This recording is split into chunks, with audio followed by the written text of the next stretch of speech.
My name is Lula, 68 years old, and today I buried my husband of 45 years. The funeral service was beautiful until my daughter-in-law Catherine stood up and whispered loudly enough for everyone to hear, "She has crocodile tears and shouldn't cry." I felt the room freeze as her cold eyes met mine. Little did she know what would happen when Thomas's lawyer stepped forward with the will. Before I tell you my story, let me know where you're watching from. Hit that like and subscribe button if you've ever had to deal with someone who misjudged your grief. I met Thomas during our sophomore year at college. He was studying business while I pursued my degree in accounting. Our first meeting wasn't anything magical like in the movies. We literally bumped into each other in the library, sending his stack of finance books tumbling to the floor. I helped him gather them up, and we started talking about our classes. One conversation led to another, and soon we were having coffee together between lectures. What started as study sessions turned into something deeper. Thomas had this way of making me feel valued. He would listen intently when I spoke, nodding along, and asking questions that showed he was truly paying attention. In a time when women weren't always taken seriously in professional settings, he saw me as an equal. That meant everything. We dated for 3 years before getting married. Our wedding was simple, just close family and friends at his parents' backyard. We couldn't afford anything fancy. Both of us came from working-class families, and we were determined to build something on our own. After graduation, we faced our share of struggles. Thomas had a dream of starting his own business in commercial real estate development, but banks weren't eager to lend money to a young couple with no collateral. I took a job at an accounting firm while Thomas worked for an established developer to learn the ropes. Every night we would sit at our tiny kitchen table in our one-bedroom apartment, planning and dreaming. 7 years of saving every penny finally gave us enough to put a down payment on our first small office building. It needed work, a lot of it. We spent weekends painting walls, fixing leaky pipes, and replacing broken floor tiles. Thomas handled the renovations while I managed the books. It was exhausting, but exhilarating. That first building turned into 2, then 5, then a whole portfolio. Within 15 years, Thomas Harris Properties was known throughout the state. Our specialty became revitalizing older commercial spaces while preserving their historical character. Thomas had an eye for seeing potential in properties others had written off. Through it all, Thomas never changed. Success didn't go to his head. He remembered the birthdays of every employee, asked about their families, and made sure people felt appreciated. When we finally could afford nice things, he'd say, "Let's enjoy this, but never forget where we came from." Our marriage wasn't perfect. No marriage is. We had disagreements about business decisions, parenting approaches, and the usual things couples argue about. But we always found our way back to each other. Every year on our anniversary, no matter how busy we were, we'd escape for a weekend trip. Sometimes it was just to a nearby bed and breakfast, other times to places we'd dreamed of visiting.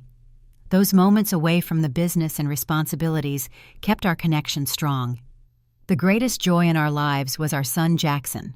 From the moment he was born, Thomas was completely devoted to him. He coached Jackson's Little League team, helped with science fair projects, and taught him to drive. Thomas wanted Jackson to have all the opportunities he hadn't, but he was careful not to spoil him. "We need to give him roots and wings," Thomas would say. Jackson grew into a kind-hearted young man with Thomas's smile and my stubbornness. He didn't immediately show interest in the family business, instead pursuing a degree in environmental science. Thomas supported his choice completely, telling me, "He needs to find his own path, Lula. The company will be there if and when he wants it." In our 40th year of marriage, Thomas surprised me with a vow renewal ceremony. He recreated our first date down to the coffee shop where we'd spent hours talking. With tears in his eyes, he told me, "Marrying you was the smartest business decision I ever made." That was Thomas, always mixing humor with sincerity. As we entered our 60s, we started discussing retirement, maybe traveling more, spending time with friends. We had built something wonderful together. Not just the business, but a life filled with love, respect, and shared purpose. I couldn't imagine facing a day without him by my side. But fate had other plans for us. Everything changed 5 years ago when Jackson brought Catherine home to meet us. She was striking, tall, blonde, and impeccably dressed in designer clothes that somehow looked effortless on her. Her smile seemed warm as she greeted us, complimenting our home with what sounded like genuine admiration. "This place is absolutely gorgeous, Mrs. Harris," she said, trailing her manicured fingers along our antique sideboard. "Jackson told me you have amazing taste, but this exceeds everything I imagined." Thomas was immediately charmed by her, as was I initially. She was articulate with a degree in marketing from a prestigious university and seemed to hang on every word Jackson said. They had met at a fundraiser for environmental conservation, which aligned with Jackson's passion. On the surface, they appeared perfectly matched. The engagement came 6 months later. I remember Jackson calling us, voice bubbling with excitement. Thomas opened a bottle of champagne that night, toasting to their future happiness. We were thrilled that our son had found someone who seemed to make him so happy. The first hint that something wasn't quite right came during wedding planning. Catherine insisted on a lavish ceremony at an exclusive resort. When Thomas gently suggested something more modest, mentioning that they could use the money for a down payment on a house, instead, Catherine's expression momentarily hardened before she laughed it off. "You only get married once," she said, squeezing Jackson's hand. "We want to make it memorable." The final price tag for the wedding was staggering. Thomas and I covered most of it, wanting our only child to have a beautiful day. During the reception, I overheard Catherine complaining to a friend about the wedding gifts. "Can you believe the Richardsons only gave us a serving platter?" she whispered, not realizing I was within earshot. "They're worth millions. I expected at least a check with several zeros." I brushed it off as wedding day stress, not wanting to think poorly of my new daughter-in-law. But other small incidents began to accumulate. At family dinners, Catherine would casually mention friends who traveled first class to exotic locations or had vacation homes in exclusive communities. There was always an underlying current of comparison and dissatisfaction with what she had. I noticed how differently she treated people depending on their status. With Thomas's business associates, she was effervescent and engaging. With restaurant servers or retail workers, she could be dismissive and sometimes outright rude. Once, when a waiter spilled a drop of water while refilling her glass, she made such a fuss that the poor young man was nearly in tears. About a year into their marriage, Catherine began suggesting that Jackson should take a more active role in Thomas Harris Properties. At first, it seemed like natural interest in the family business, but her questions became increasingly focused on the company's Worth succession plans and Thomas's retirement timeline. "Jackson has such innovative ideas," she would say during family gatherings. "The company could really benefit from a fresh perspective." The problem was, Jackson had shown little interest in real estate and had virtually no experience in the field. He was doing well in his position at an environmental consulting firm, work that aligned with his values and education. But gradually, under Catherine's influence, he began talking about his responsibility to the family legacy. Thomas confided in me his concerns. "Jackson's heart isn't in this business, Lula. I don't want him joining because he feels pressured." Meanwhile, my relationship with Catherine grew increasingly strained. When Thomas was around, she was the perfect daughter-in-law, attentive, respectful, even affectionate. But when we were alone, there was a coldness, a calculating quality to our interactions. She would ask probing questions about our finances, the structure of the company, Thomas's health. "You and Thomas should really consider estate planning more seriously," she said once with a smile that didn't reach her eyes. "At your age, it's important to have everything in order." I was 58 at the time, and Thomas 60, hardly at death's door. I kept these concerns mostly to myself, not wanting to create tension between Jackson and his father. Thomas had always said that marriages need space to grow without in-law interference. So I smiled and maintained a polite relationship with Catherine, all while watching her influence over Jackson grow stronger each year.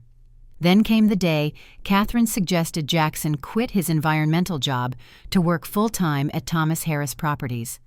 Thomas finally spoke up. "Son, this company will always be here for you," he said. "But I want you to be sure it's what you truly want, not what you think I want." I saw the flash of annoyance cross Catherine's face before she composed herself. That night, as Thomas and I prepared for bed, he said something that would prove prophetic.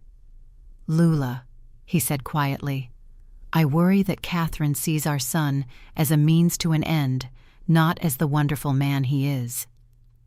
I should have paid more attention to that warning, because within a few years we would all discover just how right he was. 18 months ago, our world shattered.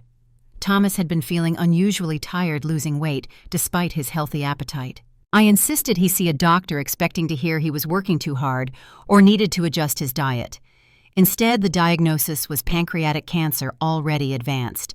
The doctor spoke in gentle terms about treatment options and quality of life, but the message was clear. Thomas had months, not years. I remember the drive home from the hospital. Thomas reached over and took my hand. "We've had a good run, Lula," he said, voice steady, despite everything. "Now we need to make sure you and Jackson are taken care of." I threw myself into researching treatments, arranging appointments with specialists, transforming our diet to include every cancer-fighting food I could find. Thomas humored me eating the bitter green smoothies I made and attending every appointment, but we both knew the truth. This wasn't a battle we could win.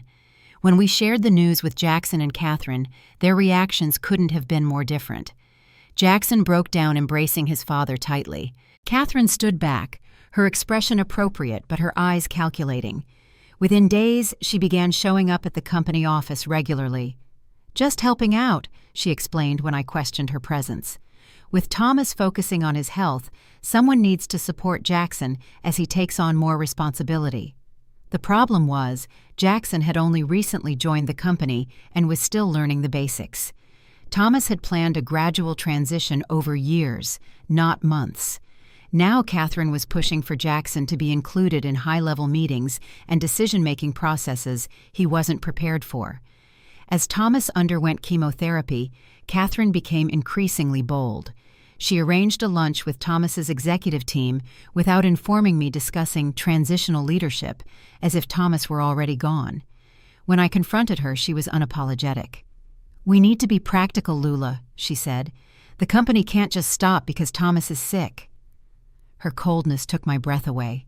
My husband was fighting for his life, and she was positioning herself for power. Thomas and I had always shared everything, so I told him about my concerns. Weak from treatment, he still managed a sad smile. "I've noticed," he said.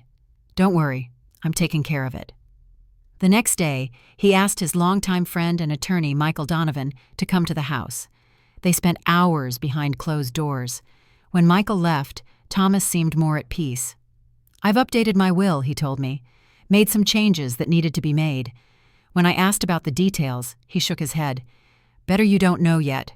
Just trust me, Lula." Meanwhile, Catherine's behavior became more troubling. She argued with me about Thomas's treatment plan, insisting on aggressive approaches, even when doctors advised against them due to Thomas's weakened state. "We need to fight this with everything," she declared, but her eyes betrayed her. This wasn't about extending Thomas's life. It was about maintaining the appearance of doing everything possible. During a particularly difficult hospital stay, I overheard her on the phone in the hallway.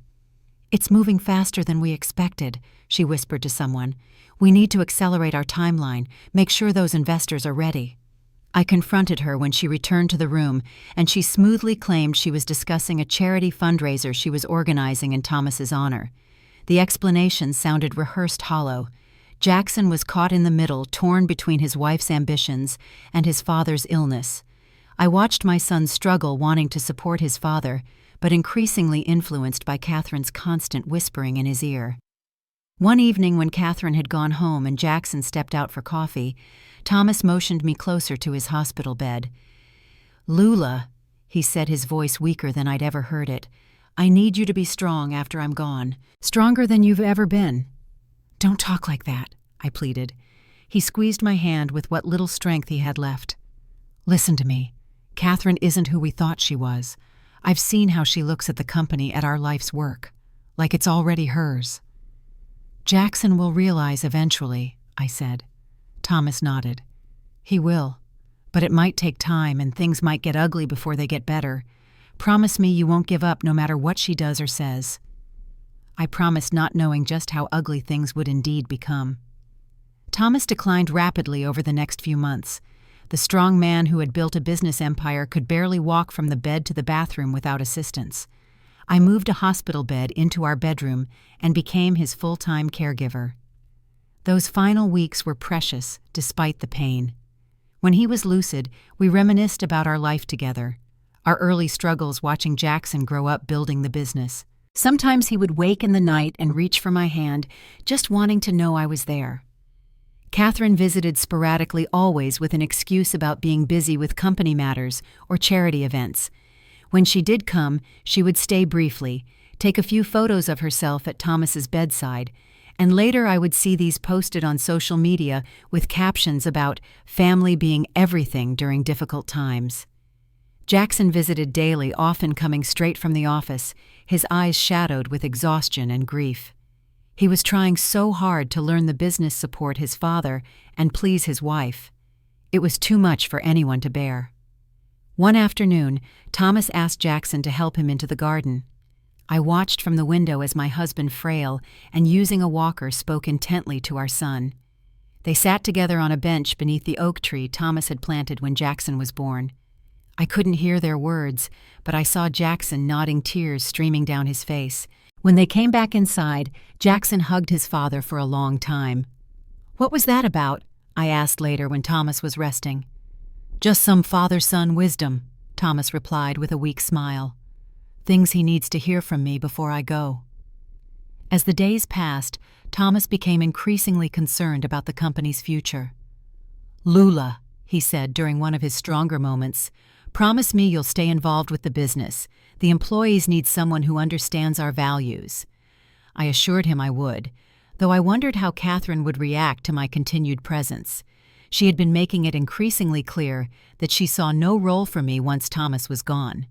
Thomas also worried about the charitable foundation we had established years earlier, which supported educational opportunities for underprivileged students and elder care programs.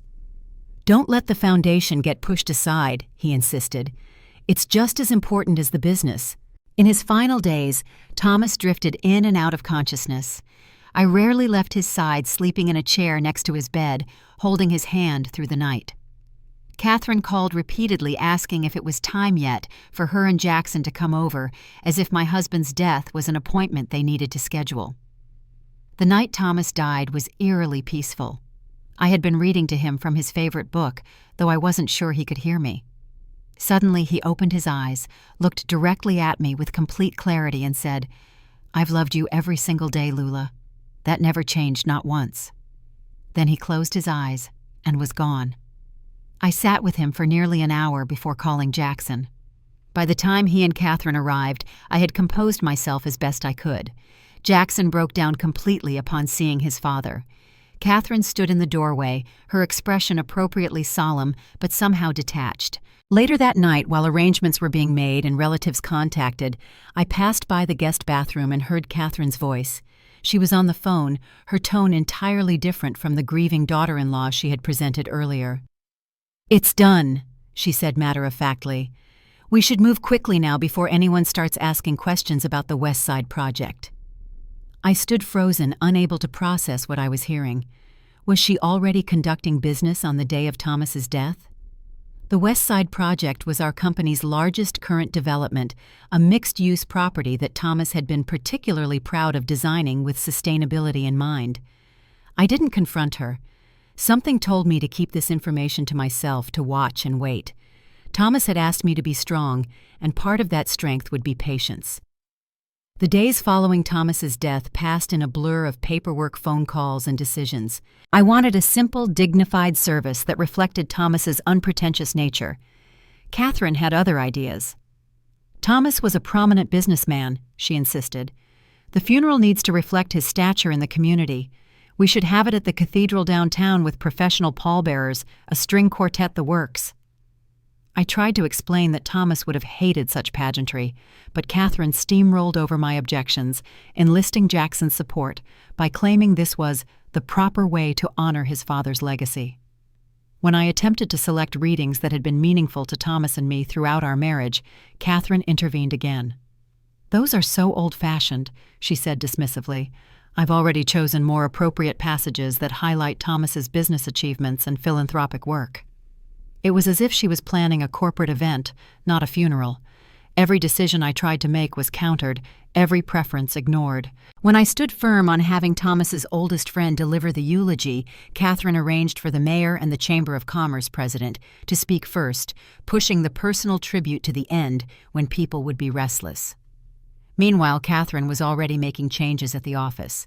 Without consulting me, she had Jackson's name added to the door of Thomas's office and moved her own desk into the adjacent conference room.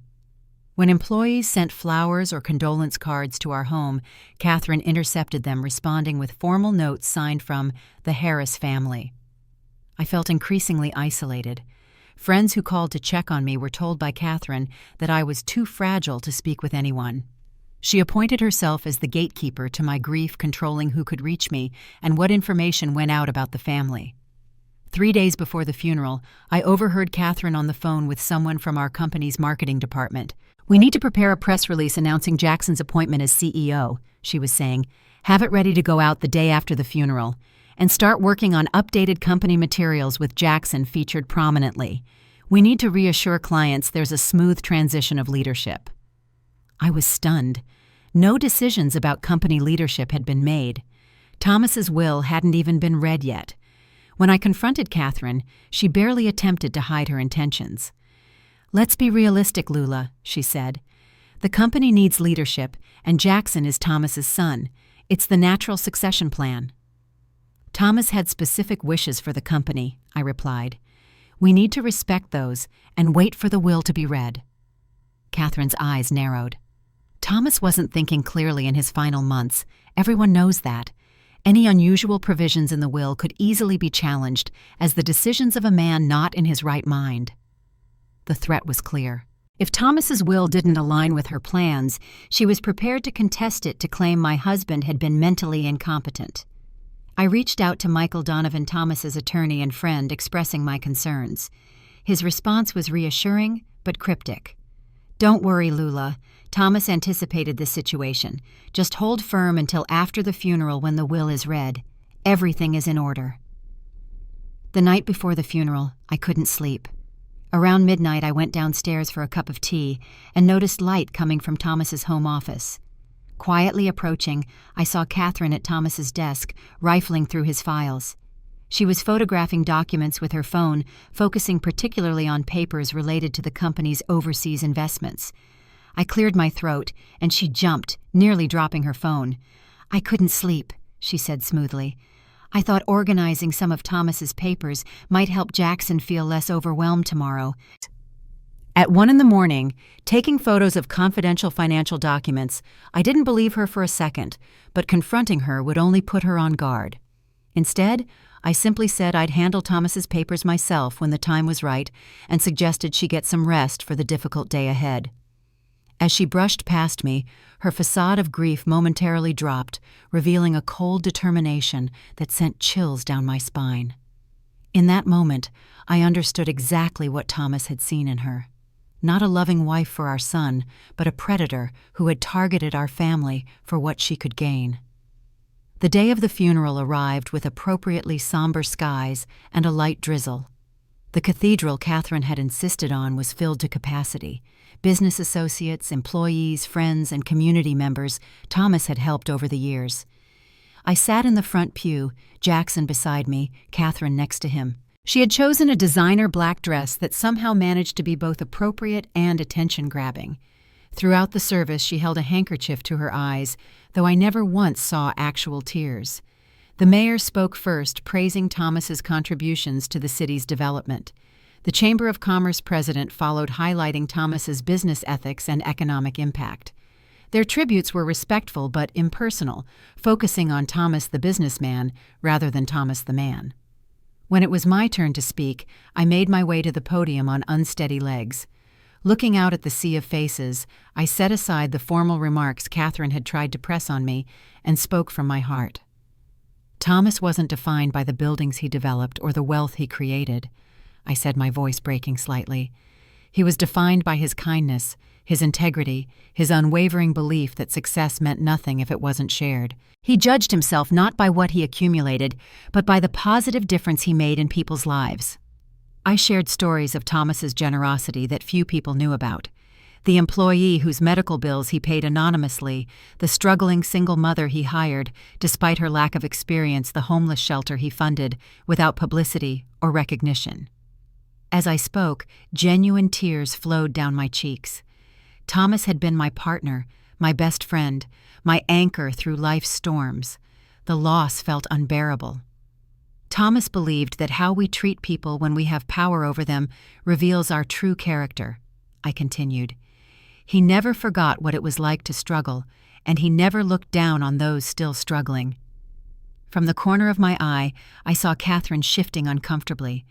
These were not the polished corporate sentiments she had wanted to highlight. I concluded by thanking everyone for their support and expressing how much Thomas had valued each person in attendance. As I returned to my seat, the cathedral was silent except for muffled sobs. Many of Thomas's employees were openly crying.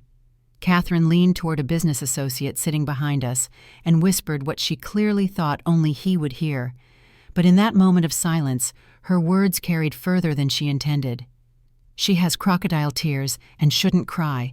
Thomas endured an unhappy marriage for years. She only cares about the money now. A collective gasp rippled through the nearby pews. I felt as if I'd been slapped. Jackson turned to his wife in shock, but before he could speak, Catherine continued, her voice louder now, almost as if she wanted others to hear.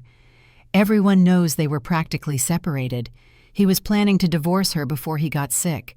She manipulated him in his weakened state. These were outright lies. Thomas and I had had a solid, loving marriage right until the end. I stood up straight, refusing to let her see how deeply her words had wounded me.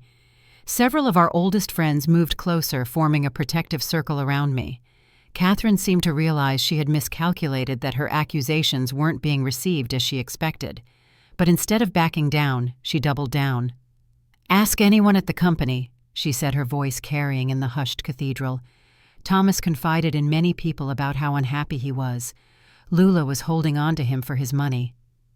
The tension in the room was unbearable. Jackson looked horrified, torn between loyalty to his mother and the shock of his wife's public accusations. Just as the situation threatened to deteriorate further, Michael Donovan stepped forward. "I believe this is an appropriate time to address the matter of Thomas's last wishes," he announced calmly. Thomas specifically requested that his will be read immediately following the service in the presence of family and friends.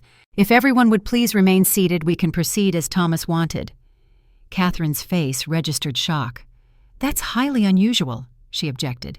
"Typically the will is read privately after a suitable period of mourning." Michael's expression remained professional but firm. These were Thomas's explicit instructions. He was very clear about the timing and the audience. With that, he opened his briefcase and removed a sealed envelope. The cathedral fell silent as he broke the seal and began to read. "I, Thomas James Harris, being of sound mind and body, hereby set forth my final wishes regarding the distribution of my assets and the future of Thomas Harris Properties." Michael began, his voice clear and authoritative. Catherine straightened in her seat, a smile of anticipation beginning to form on her lips. That smile quickly faded as Michael continued reading. "To my beloved wife, Lula Harris, I leave our family home and all its contents, my personal investments and bank accounts, and a lifetime income from the Thomas and Lula Harris Foundation. Lula has been my partner in every sense of the word for 45 years, contributing equally to building our success through her business acumen, unwavering support, and wise counsel. Everything we created together." I clutched my handkerchief tighter, touched by Thomas's words, even though he had told me countless times how much he valued my partnership. "Regarding Thomas Harris Properties," Michael continued, "I have given considerable thought to ensuring its continued success while preserving the values and vision upon which it was founded." The room was utterly silent now.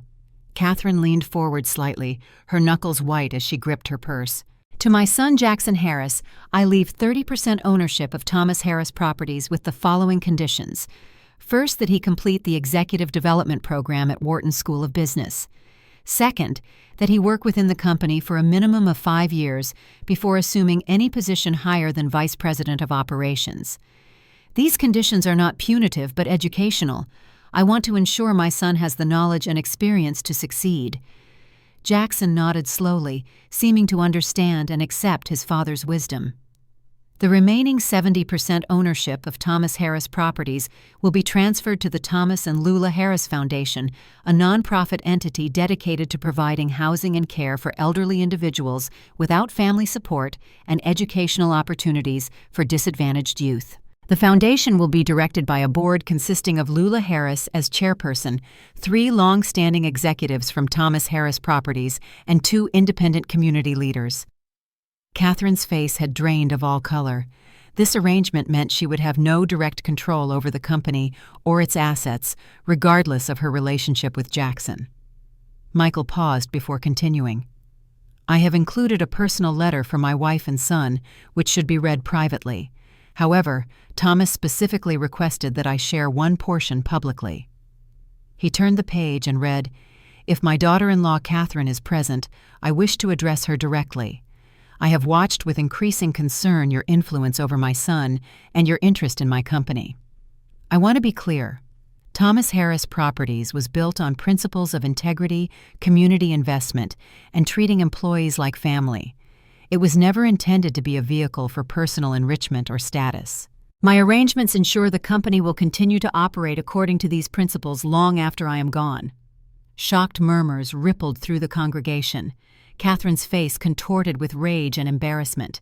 Michael continued, "Additionally, I have instructed my attorneys to provide Lula and the company board with documentation regarding certain actions taken by Catherine Harris in recent months, including unauthorized meetings with competitors and attempts to access confidential company information.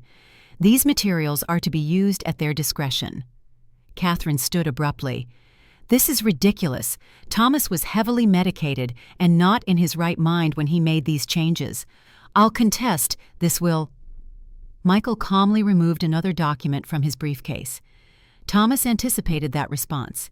He asked me to have him undergo an independent psychological evaluation when he made these changes to his will 6 months ago. The evaluation confirmed he was completely competent and under no undue influence. Additionally, he recorded a video statement explaining his decisions, which was witnessed by 2 judges and a medical professional. He nodded to an assistant, who set up a small projector. Thomas's face appeared on a screen beside the altar, thin from his illness, but with clear, determined eyes. "If this video is being played," Thomas began, "it means that someone, likely my daughter-in-law Catherine, is challenging my will. Let me be absolutely clear, I am making these decisions of my own free will with full understanding of their implications." He explained his reasoning behind each provision, particularly his concern that Catherine was interested only in the company's assets, not its legacy or values. He described overhearing conversations between Catherine and unknown business associates about plans to streamline the company by terminating long-term employees and selling off properties that, while not highly profitable, provided affordable spaces for local businesses. Thomas's recorded testimony was devastating in its specificity and clarity. He concluded by looking directly into the camera. "Lula, my love, stay strong. Jackson, son, open your eyes to the truth. I believe in both of you." The video ended, leaving the cathedral in stunned silence. Catherine stood frozen for a moment, then grabbed her purse and stormed out, high heels echoing on the marble floor. Jackson remained seated beside me, his face a mixture of shock, grief, and dawning understanding.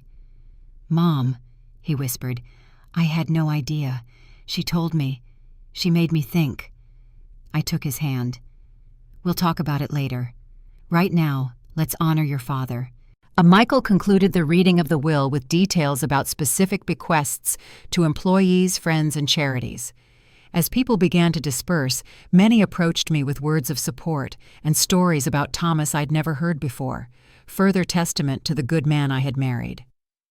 In the days that followed, Jackson discovered the full extent of Catherine's deception. She had been meeting with investment groups interested in acquiring and breaking up Thomas Harris Properties for quick profit. She had spread false rumors about Thomas's mental state and my relationship with him. She had even begun moving company funds into accounts only she could access. When confronted with the evidence, Catherine didn't even attempt to deny it. "You're all fools," she spat. That company could be worth 10 times what it is now if properly leveraged and restructured. Jackson filed for divorce the following week. The months since Thomas's death have been a journey of grief, healing, and rediscovery. I've thrown myself into the foundation work, finding purpose in continuing Thomas's legacy of compassion. Jackson completed his business program and has been working diligently to learn every aspect of the company from the ground up, something Catherine had discouraged him from doing. Last week, on what would have been our 46th anniversary, Jackson and I visited Thomas's grave together. "Dad knew all along, didn't he?" Jackson said quietly. "About Catherine. About what she was planning." I nodded. "Your father saw people clearly. It was his gift in business and in life." "I should have trusted his judgment," Jackson said, regret heavy in his voice. "We all make mistakes in love," I replied. "The important thing is that you found your way back to the truth." As we placed flowers on the grave, Jackson told me he had met someone new, a kindergarten teacher who volunteered at one of our foundation's educational programs. "She reminds me of you, Mom," he said. "Kind, smart, genuine." I smiled, knowing Thomas would approve.